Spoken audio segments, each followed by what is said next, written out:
Hey folks, this is Kalani. Patch 10.1 is almost here. It goes live this very next reset, but that doesn't stop the dev team from squeezing in some last-minute class changes, as well as some pretty big details for how certain Season 2 systems are going to work. We have some very impactful class buffs and nerfs to go over, we have clarification on how Season 2 crafted gear will work, there are changes to the Revival Catalyst, and even some updates to the Great Vault. The next patch is also already waiting on the sidelines to start its public testing cycle, so there's a lot to talk about. Let's break it all down and see who's getting buffed or nerfed at the very last minute. Now before we jump in, be sure to hit up that like button and subscribe so you never miss another video. Let's start with these last minute class changes because there are quite a few buffs and nerfs which could turn the tables as we head into patch 10.1 and the start of Season 2. To start with, Havoc Demon Hunters are getting a lot of buffs. Demon's Bite damage, Demon's Blaze damage, Fell Blade damage, and Chaos Strike damage were all increased by 8%.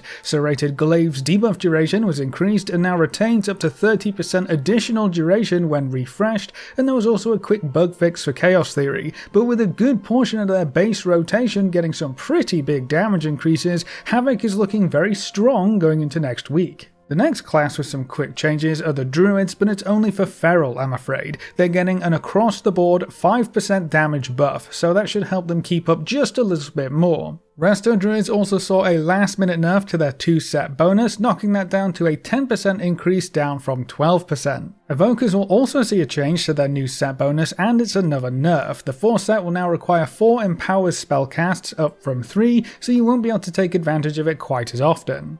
Hunters are also on this list with yet another nerf to the new set bonuses, but this time it's for Survival. Survival just can't catch a break. You'll have to spend more focus to get that cooldown reduction on Wildfire Bomb, and the bonus damage portion was nerfed down to 40% from 75%, which is almost half as powerful. I guess we'll be waiting a bit longer for another Year of the Spear. Mages are going to see a slight nerf to fire. I guess the previous buffs were a bit too much because ignite damage is being reduced by 6%. Moving on, Windwalker Monks will see some nice buffs too. Tiger Palm damage is increased by 15%, Rising Sun Kick damage increased by 15%, and Blackout Kick damage increased by 8%. The Paladins are up next, and Holy specifically is getting some huge buffs. The 2-set bonus was increased up to 60% from 15%, Light's Hammer healing was increased by 60%, Holy Prism healing was increased by 150%, and Holy Prism damage was also increased by 100%, so those abilities specifically should pack a lot more punch in the next patch.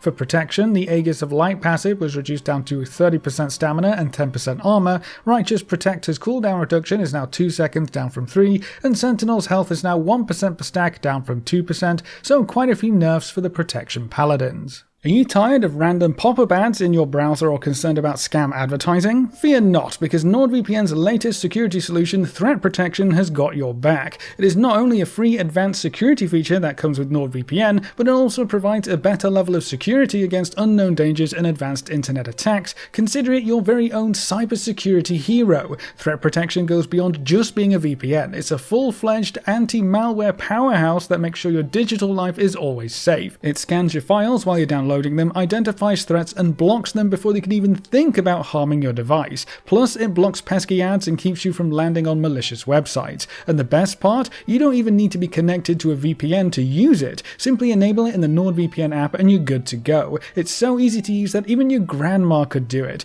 NordVPN's Threat Protection is available on all of your favorite devices, including Windows, macOS, Android, and iOS, so whether you're browsing the web, online shopping, gaming, or exploring the world, NordVPN's Threat Protection has got you covered. Get started with NordVPN's Threat Protection today at no extra cost by visiting nordvpn.com/Kalani or clicking the link in the description. Get 2 years plus 4 months free now. No need to hesitate, because if you do not like the services, NordVPN provides you with a 30-day money-back guarantee. Now getting back to the video, Rogues will also see quite a few buffs heading into this patch. For Assassination, all abilities are increased by 5%, with Mutilate and Envenom being increased by a further 5%. Shiv damage is being increased by 20%, and Kingsbane damage is being increased by 12%. For Outlaw, Dispatch will see a 5% buff, Between the Eyes will get a 20% buff, and Summarily Dispatched talent has been increased by 6% per stack up to 30%, from 5% per stack to 25%. And then for Subtlety, Shadow Strike damage will get a 10% increase, and Eviscerate damage will get a 6% increase, so every rogue spec is getting some very nice buffs. For the Shamans, Elemental's 2-set bonus was nerfed down to 1 stack, down from 2, and the 4-set was nerfed to 50% increased Maelstrom, down from 75%. For Resto, the 2-set bonus will be increased by 30%. Warlocks are also getting some last-minute nerfs for Demonology. Reign of Tyranny was knocked down to a 40% increase, down from 50%, and Immutable Hatred now increases damage of Legion Strike by 100%, down from 120%. And then last but not least, the Warriors. Arms will see an across-the-board increase for all abilities, so a 4% buff right there, but they will also get a 12% increase to their auto-attack damage. Fury will see the same 4% buff for all abilities, with a 4% increase to auto-attack damage as well. So lots of buffs and nerfs here for a lot of different classes and specs. With the patch being just days away, I wonder how these last-minute buffs will shake up the class and spec rankings for the first few weeks of Season 2. It's going to be super exciting progressing through a new round of content either way, but remember that we will probably see even more class tuning in the first week of Season 2 especially, so the class balancing roller coaster isn't over just yet. Now in other news, this week also gave us more information about how upgrading crafted gear is going to work and the general timeline that we can expect to see regarding how quickly we can upgrade or craft new higher item level gear from professions.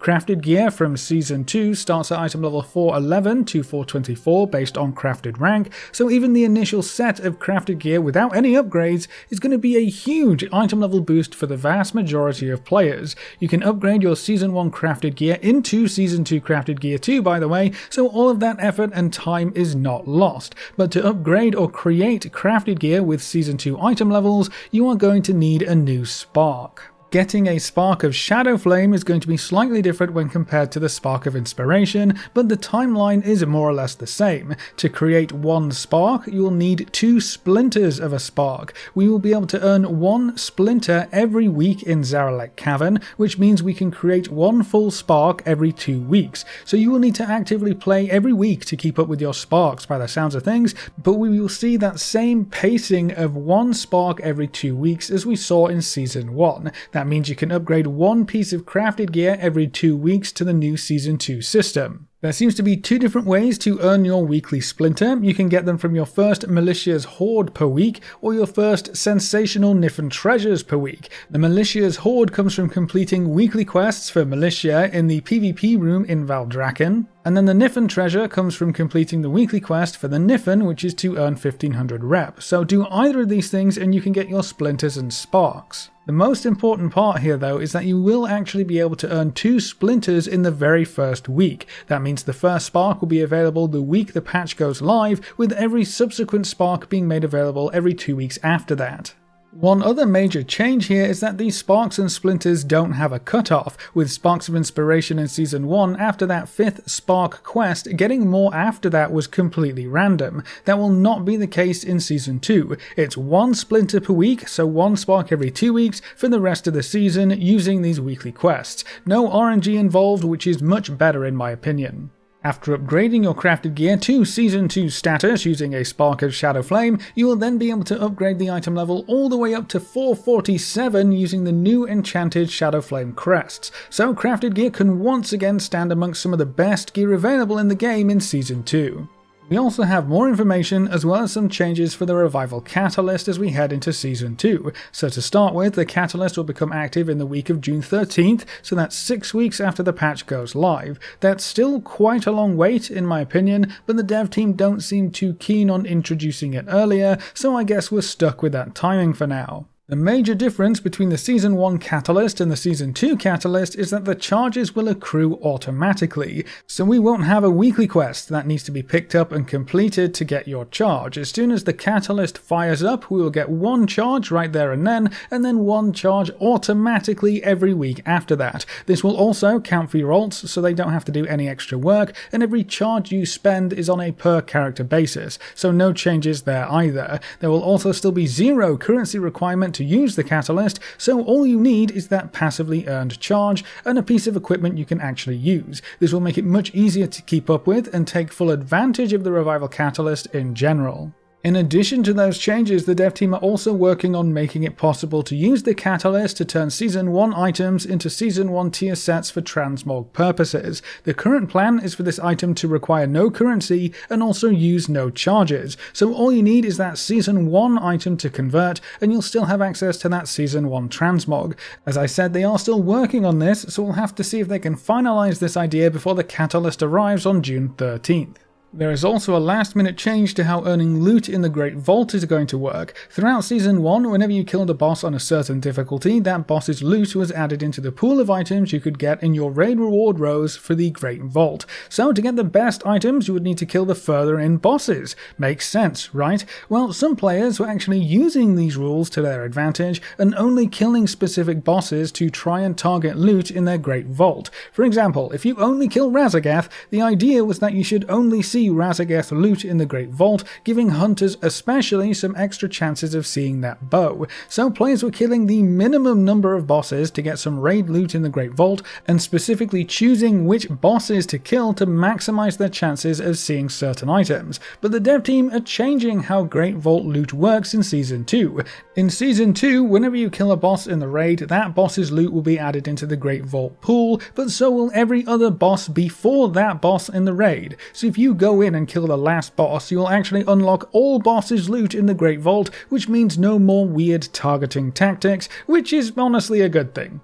And then the last thing that was just and so squeaked in this week is actually for something after patch 10.1. The patch 10.1.5 PTR was pushed to distribution servers, which means it's getting ready to be launched on the public test realms. I know we've talked a lot about this at this point, but the dev team are absolutely blasting out content in Dragonflight. They said the next patch would be available to test very shortly after the current patch hits live servers, and so far in this expansion they have held very closely to that. I mean, 10.1 actually went onto PTR servers before 10.07 even launched, so that was kind of crazy. But with 10.1 being a major patch, I would expect to see a bit of a gap here, at least until after the raid launches and Season 2 starts properly. But with 10.1.5 already having an encrypted vendor build, we could see the PTR start any day, really. So if you thought there wasn't enough content in patch 10.1, which I would personally disagree with, we're getting so much content next week, but if you need just a little bit more,